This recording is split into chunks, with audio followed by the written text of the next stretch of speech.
As you guys know, I explored various parts of Kenya recently. In this video, I'm going to give you guys a very thorough, in-depth breakdown of everything I spent, from flights to food to accommodation and everything in between. Come with me, let's get into it.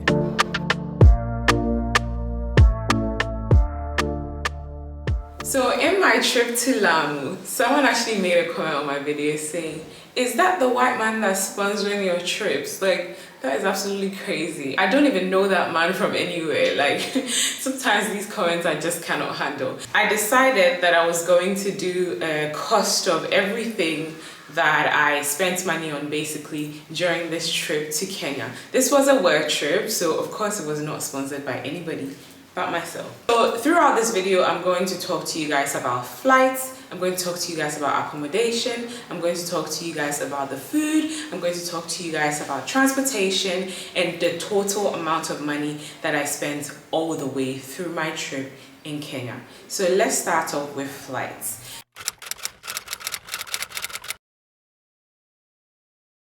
So flights, I booked my flights maybe a month to the time that I was due to travel. I'm sure if I had booked it earlier, I would have had a cheaper alternative. I flew in with Kenya Airways and it was $700 per person. I paid times 2 of that, so it was $1,400, and these were return tickets, and that allowed you 2 23-kilo bags and then the check-in hand luggage as well. But I was only there for 8 days, so I didn't even need that much. I flew from Accra to Kenya and from Kenya back to Accra. So once I was in Kenya, there was another 2 flights that I had to book. I ended up having to book a flight from Nairobi to Mombasa, even though I had initially planned to go on the SGR train. Just things went differently than I had expected, so I ended up missing my train. I paid $90 and a few cents per person for the tickets from Nairobi to Mombasa. So the total for that came to $180.97. So that's for 2 people. And then another flight that I took was from Mombasa to Lamu and returned back to Nairobi, and that was $130 per person. I might as well tell you guys the price of the train as well, even though I didn't end up going on it. At that time, I paid $12 for just a regular ticket, not the first class.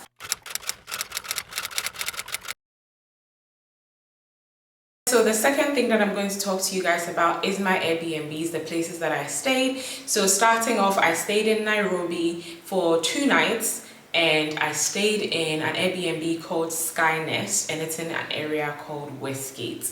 So Westgate was probably like half an hour or 40 minutes from the airport, using the highways. I forgot what they call them. There's a name for them. Anyways, using those highways was about 40 minutes, so it was pretty easy to get to. It's pretty central. There's lots of restaurants and those type of things around. There's bars and those type of things as well within a walking distance from the place. The views were nice. There was a nice pool. We were quite high up as well, so we got nice views. When I say we, I mean me and my videographer, because I did travel with my videographer for working purposes.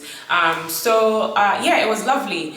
I really liked it. Another thing that I really appreciated was I arrived in Kenya at about 6 a.m. And you know, for most Airbnbs and hotels, you're not due to check in until about 2 o'clock.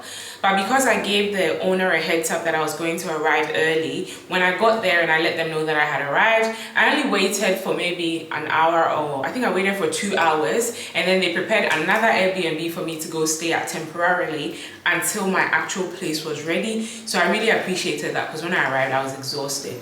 So totally recommend. I paid $173.59 for the 2 nights that I was in Skynest. Moving on to my next stop. So my next stop was Mombasa. In Mombasa as well, I stayed in an absolutely stunning Airbnb. I got there so late that I didn't really get to enjoy the place as much as I would have hoped to. But it was right on the beach. There was a pool there. It was in like a resorty area, you know, like the area is very like resort vibes. I think there's several resorts around that area, and it's just very well set up, lots of greenery. My host was super lovely. I think her name was Naomi or something. She stayed up. I got there at about 1 or 12 a.m. or something. She stayed up until I arrived to let me in and all that, so I really appreciated that. You could get views of the sea from my bedroom. There was a lot of breeze coming in because they had put netting on the balcony, so you didn't have to shut the doors if you didn't want to, because there's no mosquitoes that are going to come because there's a net. So you can enjoy the sound of the waves and stuff without having to shut the door and stuff like that. You didn't need the AC or anything as well because the breeze was just so nice.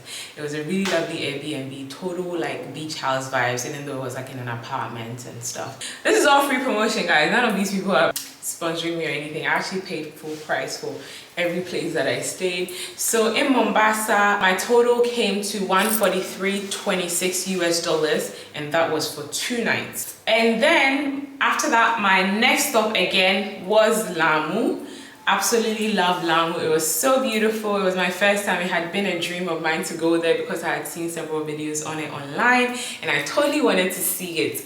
So beautiful, absolutely went well. The first place I stayed at is called Subira House. That place I did not find on Airbnb, so I'll see if I can find the link and put it in the description box below, but it wasn't on Airbnb. It looked pretty online and stuff. I went there. It was very nice. It's in the old town though, so if you see my video, my Lamu video, you know that there's very limited modifications that you can make to the homes in Lamu Old Town. So it's very old, like it's an old place, you know, that has been, I guess, made into an Airbnb. So everything is not very modern, and it's all very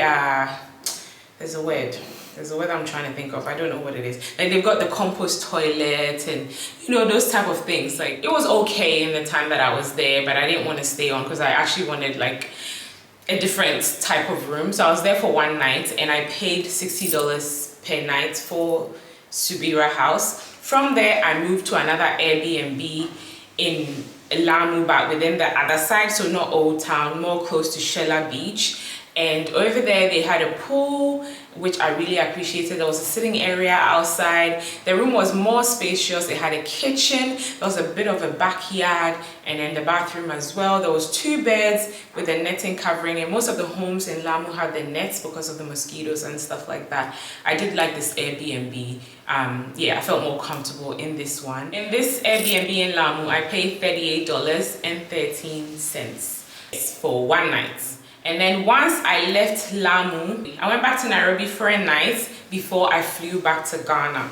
So the Airbnb I stayed in Nairobi on my last night, that was also very nice. It was a 2-bedroom, very, very huge, spacious. They left me cookies and stuff that I was very appreciative of because I was so exhausted at this point in my trip. But yeah, it was nice. Hot water worked.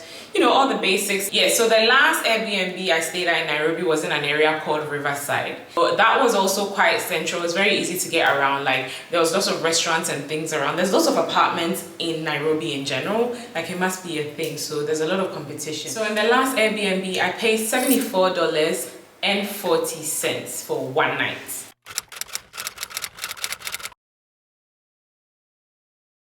The next thing that I spent money on was transportation.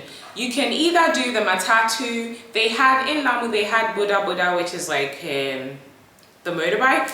And then they had also donkeys, which I didn't even go on. And then in Mombasa, you could either go on the tuk-tuk, which they probably have another name for it in Kenya, I don't know. The tricycle in Mombasa, they were very popular. But in Nairobi, I basically used Uber everywhere that I went.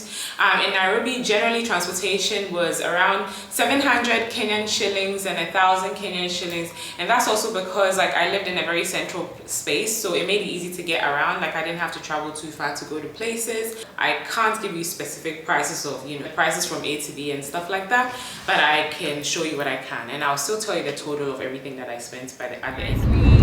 We've basically been up and down all through the day with David. So we went to Tigoni, we went to SGR to try and sort our tickets, and now we're going to Muthurwa Market because we have time to kill. So in total, it came to 4,760. Okay, David. Okay. Thank you. Thank you.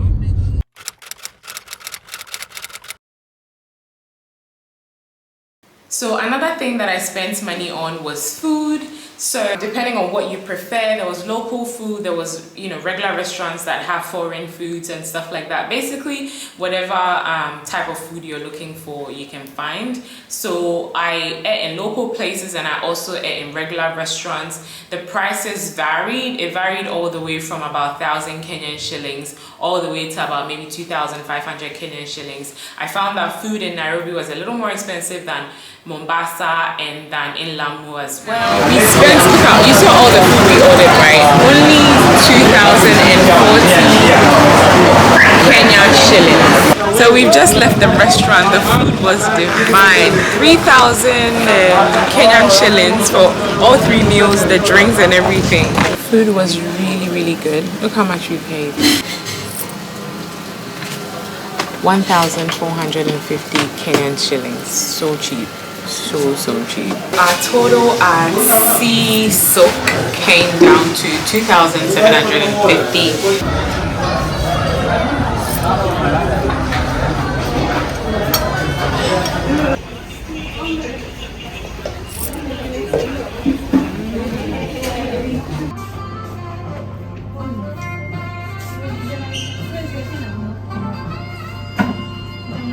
Total, we paid 5,200 Kenyan shillings.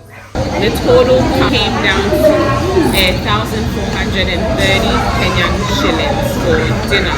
I just got the bill for Luna Tree Cafe, and the bill came to 4,870 Kenyan shillings. It's actually less than I expected. But stew, vegetables, ugali, beef stew, vegetable ugali.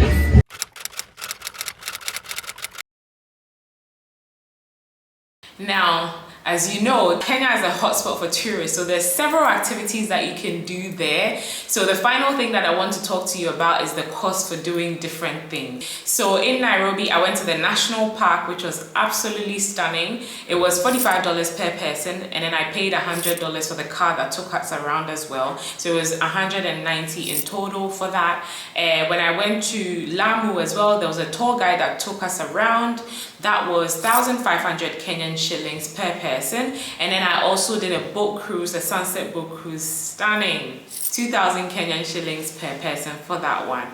So it wasn't very expensive. I think the most expensive thing was the national park, but everything else was pretty reasonable. That was everything that I spent money on in terms of activities that I did over in Kenya.